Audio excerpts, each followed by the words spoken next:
I know in fairness, yes, it comes very naturally to me. I have Hmm. I typically don't prepare my notes or my speech kind of comments. I think through it, and I internalize the audience more than anything else. I think of who I have the privilege of addressing, Hmm. and I try to understand them and actually ensure that when I speak for them, for their to lift them into whichever subject I am delivering. So for me, it's an exercise. I don't view speaking as an act. It's an exercise to respect and love the people who are giving you time to listen. Um, Now, does that mean I should over prepare? So when I was at ICANN, for example, I had a chief of staff and a team that would typically prepare my speaking notes. But after about a year, they gave up on me reading any of these. And they said, fine, but at least, uh, here are some key points for you to cover. Hmm. Uh, but speaking is an act of connection, of deep human connection.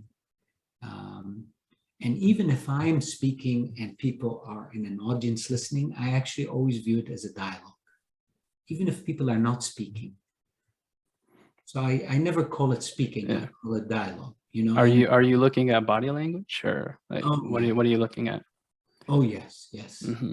very important. And I typically try to arrive early to also spend time with the people in the audience as much as I can, shake Mm, hands, meet people. right. Suddenly it's for me a human connection, not a pew, where I'm standing behind some podium or something and just addressing people. It's much more of a dialogue, a human dialogue. I noticed you're very positive in all of your lectures, and even when you were um, before, I forget which committee in Congress or the Senate, you were talking about each point of feedback that you were getting from, I think, a few of the senators, and you were like kind of making a point to reaffirm that it was a good idea. So overall, it just seems like your approach is to um, kind of find a common ground Mhm. with your audience as well. It is. It is very Yeah. much so. You see, listening is an act of love more than anything else. Listening also allows you to create a connection with the other person, whatever their intentions are. You actually create a human bridge um, by listening and acknowledging every point they made and being responsive to the things on their mind.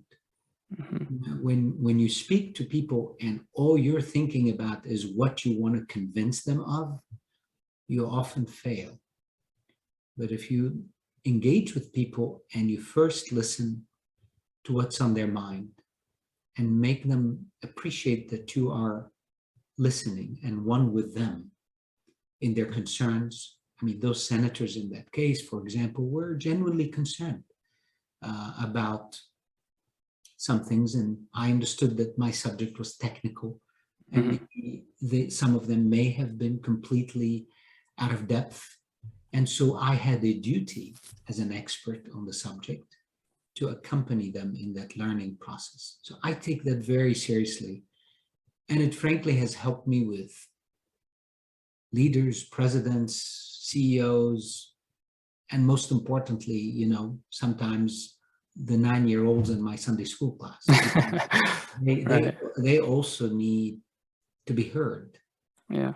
Uh, and it's a, you know, um, my dad had always this funny point about understanding each other.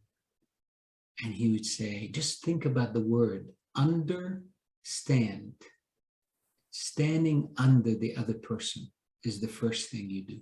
Mm. Allowing them to feel that they're the center of the dialogue. Standing under, not above, not on the podium, Right.